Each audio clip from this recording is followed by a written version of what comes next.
The hum of late-night traffic echoed off the glass towers of downtown Seattle. Neon lights spilled onto the rain-drenched pavement, painting everything in electric blues and pinks. In front of the Vanguard Biotech building, a man in a black uniform stood still, not idly, but like he had made a pact with the night to remain unnoticed. His name was Malik Roan. He was a night guard, mid-40s. Broad, shouldered, still strong though the fatigue in his eyes had etched in deep over the years. His badge was clipped to his chest, rode Malik, Vanguard Security. His vest had a worn patch near the collar, a stitch his daughter once made before she left for college. He hadn't seen her in 3 years. He stood like a statue beside the security booth, head slightly inclined toward the glass doors. Every few minutes, he'd turn, scan, log activity. There was rarely anything to report, but he was thorough. Always had been. Across the street, a billboard glowed with a looping message from Vanguard's latest campaign, Genetic Futures for Those Who Earn Tomorrow. The words hit Malik harder than they should have. He looked away. A delivery robot rolled past him on the sidewalk, beeping politely as it swerved around a puddle. It didn't register him. Nothing did anymore. Malik once worked as a federal corrections officer, before the layoffs, before the incident, before the background check pulled up a sealed juvenile file and quietly removed him from eligibility for sensitive positions. One mistake when he was 16, one fight. He'd been a good man since.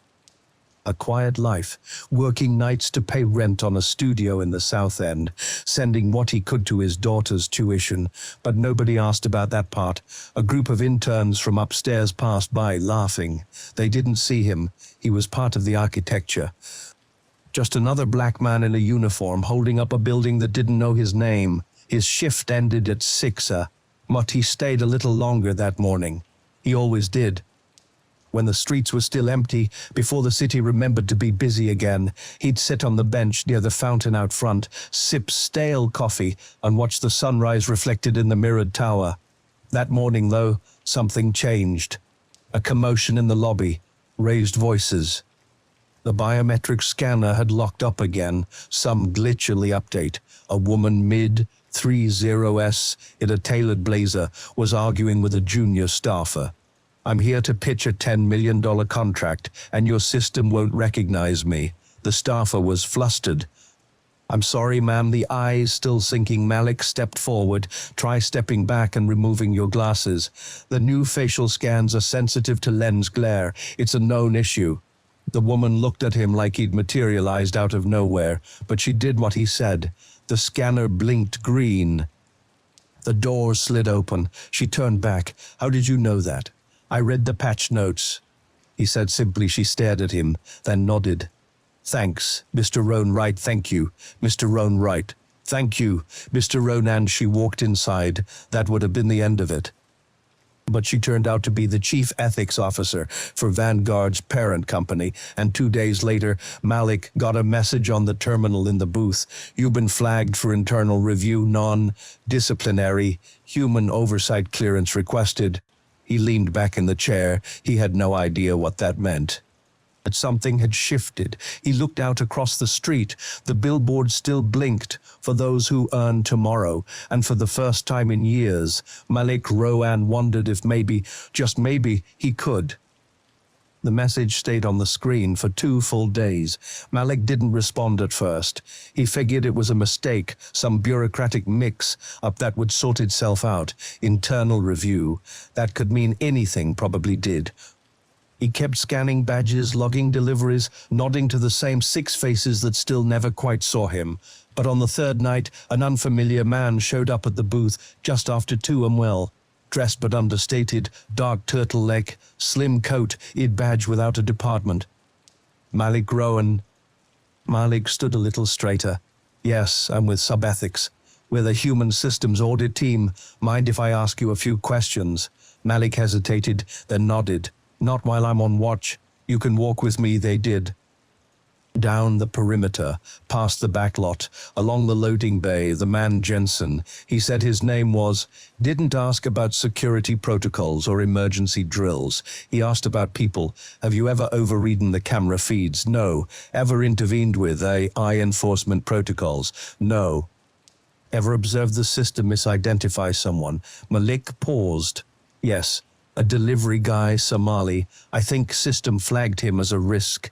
He's been coming here 6 months. Never late, never trouble. Jensen nodded, made a note, and you reported it. No point, system always wins. I just watched the camera feed until it let him through. Jensen looked up at him, not judgmental, curious. You're not the only one who's noticed gaps, he said finally. We're trying to understand where our systems fail at being human. Malik didn't say anything, but something clicked in his chest.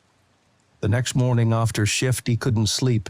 He pulled the old laptop from his closet, the one with the cracked screen he used to help his daughter write college essays. He logged in through the public library's Wi-Fi, looked up subethics.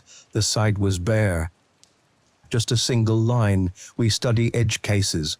Because no one lives in the middle, Malik stared at the words longer than he meant to. That week he started documenting.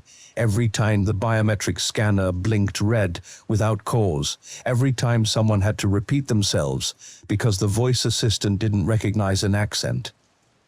Every time a delivery worker was flagged for non-standard behavior, for wearing gloves or a hoodie. He didn't call it activism. He called it observation. That's what guards do, they observe. But something shifted. One night he saw his own name on the alert log. Level 2 latency. Manual behavior flag. Potent inconsistency, his heart thudded. He wasn't doing anything wrong. He just paid attention, but the system saw it as deviance. That same night, his security clearance badge turned amber.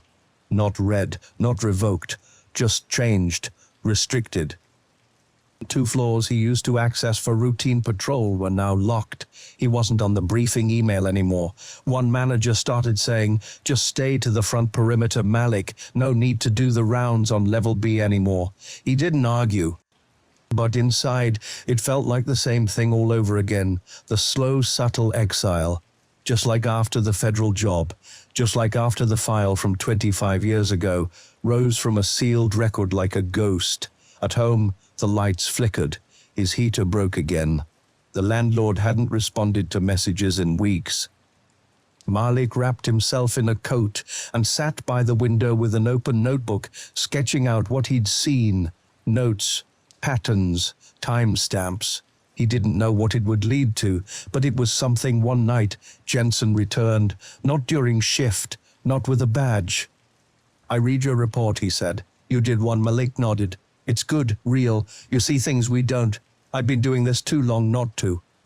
There's a review board next week, pilot program. They want someone who can talk about human failure points in the system. I'm not a programmer. We don't want one. We want a witness. Malik narrowed his eyes.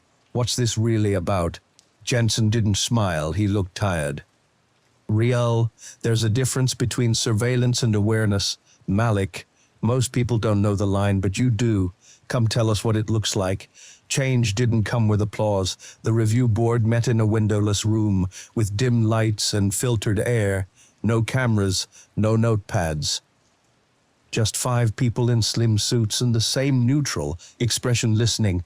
Malik stood before them in his uniform, not dressed up, not trying to impress, just clean lines, pressed shirt, the way his daughter had always insisted he wear it when it mattered. He spoke plainly, not like a whistleblower, not like a hero. Just a guard, a man who had watched more than most people lived, a man who had seen, every night, the ways systems missed people on the margins. Your policies, he said quietly, are built for averages, but people don't live in the middle. He spoke about the AI flagging black teenagers in hoodies as threats while white ones walked by unscanned. About voice assistants that couldn't understand Nigerian accents. About a man from Yemen who was barred from entry for erratic behavior when he was simply praying in the corner of the lobby.